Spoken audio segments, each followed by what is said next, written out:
Welcome to Battleground Politics. I'm Lauren Mayk. As former President Donald Trump's trial gets underway in New York, I've been talking to two attorneys who know what it's like to represent the former president. They've done it.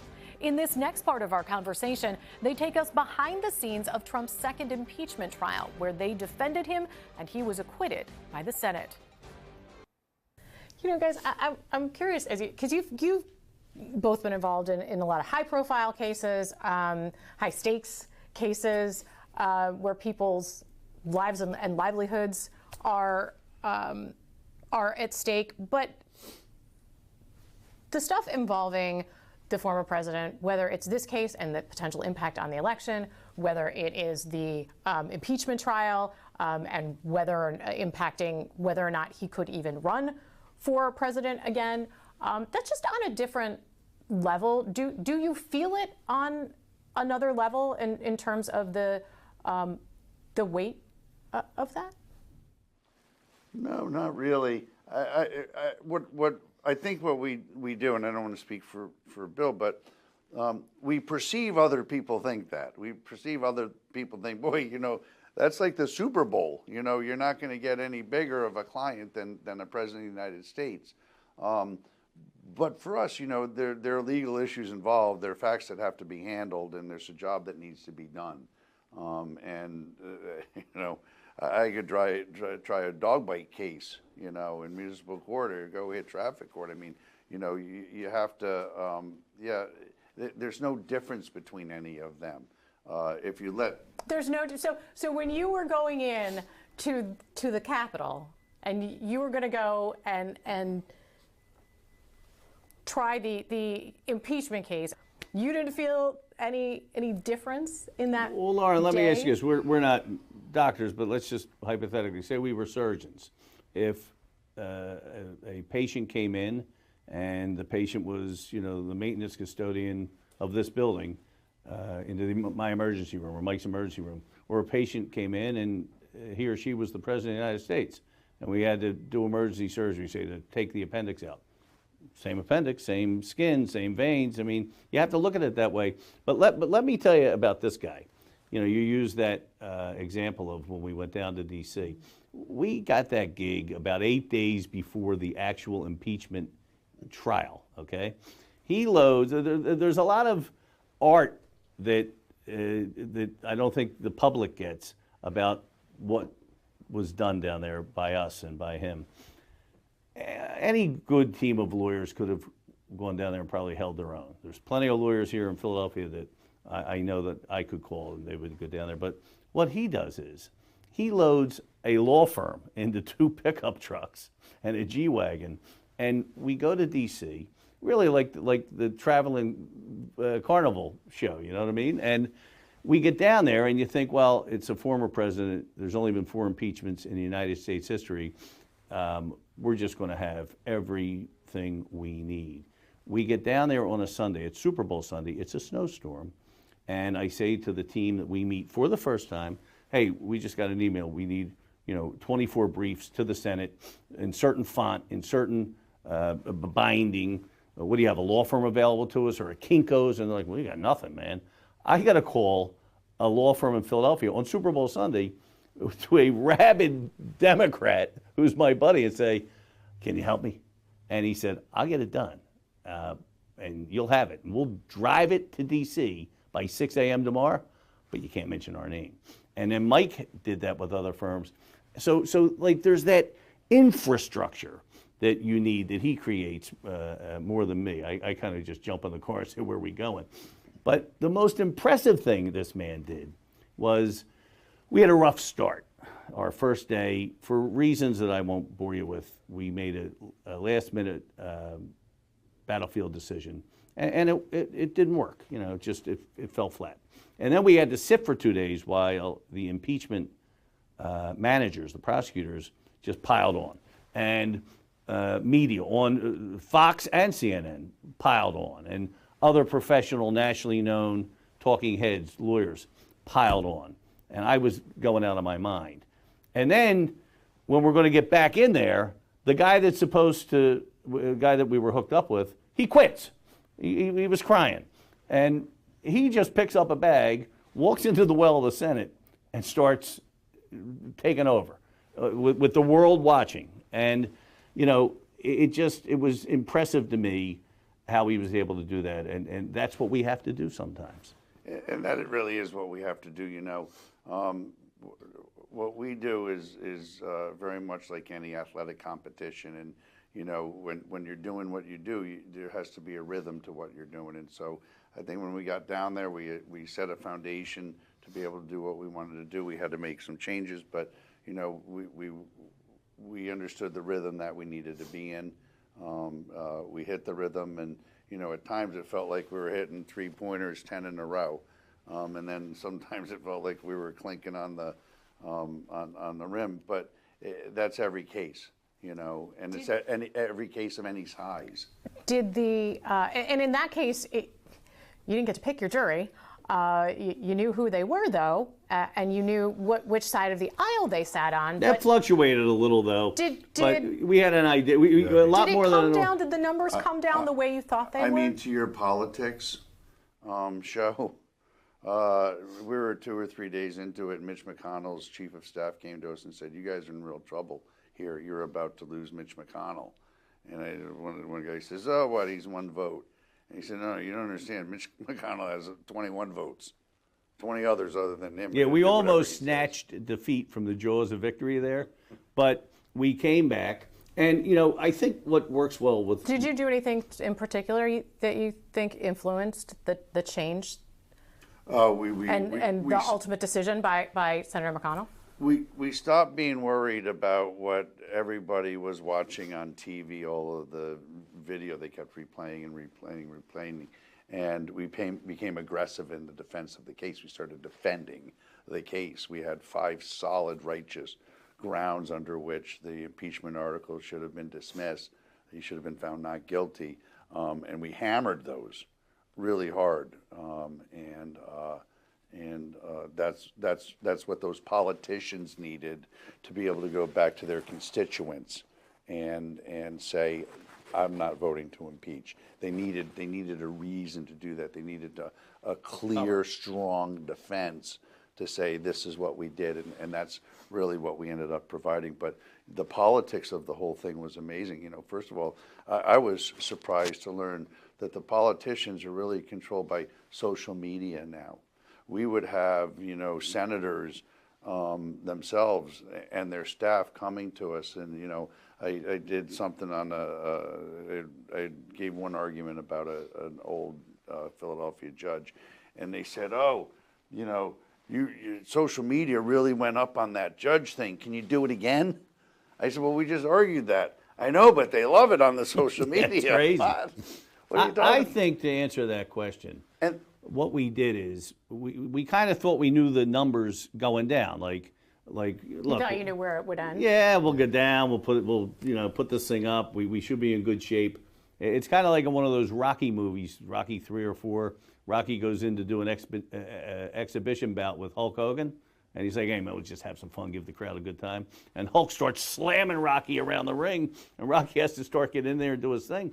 We got creamed the first day, and then the one particular house manager pulled a stunt where we had an agreement, and he said we didn't have an agreement, and then we just took the gloves off and fought, and I think that's what did it. So, you know, what works for us though is we see a lot of humor in a lot of odd things. Sometimes it's gallows humor, but we always have fun no matter what we do, and we laughed a lot. You know, just we're getting killed, and you can cry or laugh, and we chose to laugh. Did you think you would lose Pat Toomey, Senator Toomey? Toomey doesn't. 4 or 5 of them stick out of my mind. Toomey doesn't stick out of my mind as being somebody who I was like thinking about at that time. I was most disappointed that we didn't have Susie Collins from Maine. He's a Maine guy. She and I got to know each other during the course of the trial a bit. You know, you got to interact with the senators some, and I really thought I had Susie. You know, Lauren, the crazy thing about, with some perspective, it's been a couple of years now, the 2 people that I remember most fondly, there was a delegate from where's she from, the Virgin Islands, or? Yeah. I think her name is Miss Plaskett. I think it's Stacy Plaskett. Yep. Tall, striking female, and She was a manager, a prosecutor, and she came over. It's odd how that room is set up. It's like a semicircle. So we're on this side of the circle, and they're over there, and we can't see them. It's not like a regular courtroom. But she said something that she thought may have been misperceived by us as disrespectful. She came over and said, hey, look, I didn't mean that the way it came out, or something to that. And we started talking to her, and she was fabulous. I think she had been a prosecutor in Brooklyn, like a real lawyer. And she was terrific, our adversary, or, you know, somebody you'd think with the way battle lines are drawn now you shouldn't speak to. And then I was in the private, probably 150-year-old, senators only lavatory, bathroom. And next to me was our judge, basically, Senator Leahy. And we started talking as we're washing our hands. We have masks on because of the COVID. And I talked to him for about a half hour, and he was just delightful. So if we could just get back to some civility and some realization that if somebody doesn't share your political beliefs, they're not Beelzebub. I mean, would be a lot better off. What I realized as we were doing it was that the world was watching, and I don't know if it was slow. It was, and it was slow news time. But then it also happened on a Saturday, so a lot of people weren't even working, you know. And I think that really increased viewership. But what I learned as I sat in the Senate, we'd gone in the night before the impeachment trial started, and you kind of got to figure out, you know, what the room was and what were you going to do in the room, and as the days wore on, I understood that the camera was up there, and that the camera had a view to you and only you when you spoke. So on the last day, and you know, Bill and I and a few others really talked about, you know, maybe what do we want to accomplish, and we really tried to send a message to that whole group, all 100 of them, that they have a responsibility to the people watching to stop the partisanship, stop the extremes of this side and that side, and come to the middle for interests that are important to all of us, of national importance. You know, and I listed out 5 things that they could really be focusing on, and needed to come together and try to explain to them that they had a responsibility to the people that they are representing in this chamber. And it was really something, because I wish I'd had one more day. You know, we kind of figured that out in those last 72, 48 hours. They wanted those Sunday morning news shows. That's what they wanted. Yeah. They wanted to wrap it up Saturday. So, and we ended at the end of the day Saturday, because one, we were going to start taking you know, there was some evidentiary stuff going on, but they wanted to get home. They want to get home to their states and do their shows and spin their spin. And it was just amazing how, you know, timing was, and how the whole world was watching, and they all know it. It took us a little while to really figure out what they were doing, and they're playing a game. They're playing a game of media. They're playing a game of perception, and they're playing a game about money. And it's really very, very interesting. Well, I was very disappointed in what I saw and how it works in the Senate. I was. What disappointed you? The perversion of it, the way that there is It certainly did not stop the partisanship, as you're saying, and come to the middle. That has not changed. I don't know who in the Washington hell, or in this I don't know country. who the hell they're going to listen to, frankly, and I'm quite worried about it. But they are, you know, the power corrupts, and absolute power corrupts absolutely. They are all tainted, every one of them. Some of them go in there and they don't have any money and they come out rich. Some of them will go in there rich and they come out richer. Some of them go in there with a little bit of influence and come out with a lot.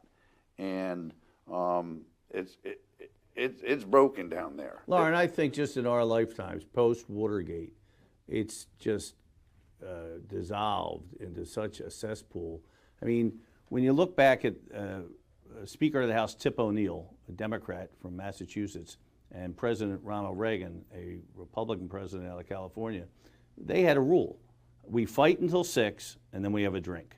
And when President Reagan was shot, there's that great photo of Speaker of the House Tip O'Neill kneeling at his bedside, and when Tip O'Neill was sick, President Reagan went to him, and that's how it should work. We weaponized, we did a little study on impeachment since we had to represent a president, former president. We shouldn't be using impeachment as a weapon. I mean, President Clinton was investigated for Whitewater, it fell flat. For other misdeeds, it fell flat. And there's a blue dress and a personal indiscretion. I mean, he has to run the country and in effect run the world. And it's just not right to distract, whether it's morally wrong or even if it's legally wrong. It's nonsense. It's not a high crime or misdemeanor if you're not faithful in your marriage. There certainly, though, is an argument that the now former president has certainly played a role in the divisions and in the fact that there is not as much incentive for folks in Washington to work together. Of course, he's the leader of one of the parties. Absolutely, you're right, of course. And that compromise is harder to do. I remember when President Obama was photographed having a beer with Speaker of the House Boehner, and I thought, wow, it's great. You know, they're in the Rose Garden, they're talking, and he got so much heat for that. How can you talk to a Republican? It's insanity. We have to respect each other's, like in our trial work. Prosecute the case, I defend the case, and we should be able to shake hands at the end, no matter who gets the verdict. And I think one of the there's several differences from the before and after. One is the media. The media, and I don't just mean the traditional media like NBC 10 or any of those things, but the social media, the power and influence that social media has now is really something. And people have in the Senate, you know, these senators have 3 or 4 people on a social media staff full time.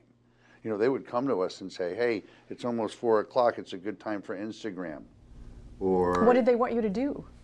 They wanted me to say something in the Senate that would strike to their an argument that would strike to their constituency as they're seeing it rise and fall on social media.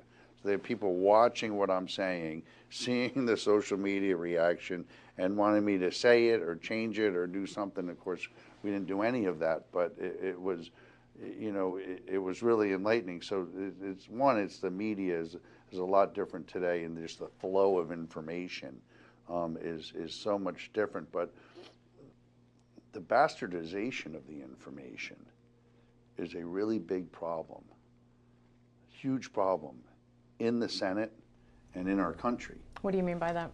Well, I can watch CNN and about jury selection, and then I can go to watch Fox News about jury selection, and it's like I'm watching 2 different jury selections. You know, they skew the facts, they taint the facts when they deliver them to the people, and and it's intentional, in my belief. I think it's intentional because controversy creates ratings. For some reason, people don't like to just sit around and listen to good news. They like all of the stuff that's being delivered. It's something they will consume. You know, there's folks who are going to look at this and say there's some irony here. We got a trial lawyer here complaining about the way information is presented. Isn't that partly your job? But I think Mike's speaking, and I know I'm speaking as a citizen. Yeah. You know, we're gunslingers. You hire us to go out and get Black Bart, you know, we're going to be gunslingers. But when we take our guns off, we're citizens. I mean, I remember we had protesters, like a regular crew at 100 Center Street when we were trying the case in Manhattan, and they looked like retired people, older people. And there was one little lady, she was about 4'9", with white hair, real short, and every day she would have a sign, and she would get like right in front of you, and I'd say, I have my coffee. But then on Halloween of 2002, she had a great black and orange sign that said "Trick or Treason," and I start laughing. I said, "I'm going to give you points for that," and then she started laughing, And it just broke the ice. Like, people got to back off a little. It's not really ironic because we as lawyers have a job to represent an individual and their side and their position.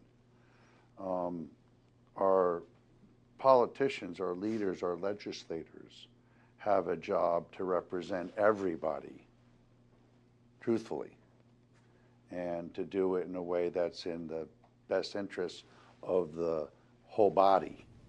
Do you think that Donald Trump does that? I think that he is caught up in the politics of the day, and I think that he could do better at it too. Yeah. Gentlemen, thank you for your time. This was Thank a great you. conversation. Yep. You can find more Battleground Politics on NBC10.com or on our NBC Philadelphia YouTube page. And you can subscribe for future episodes wherever you get your podcasts.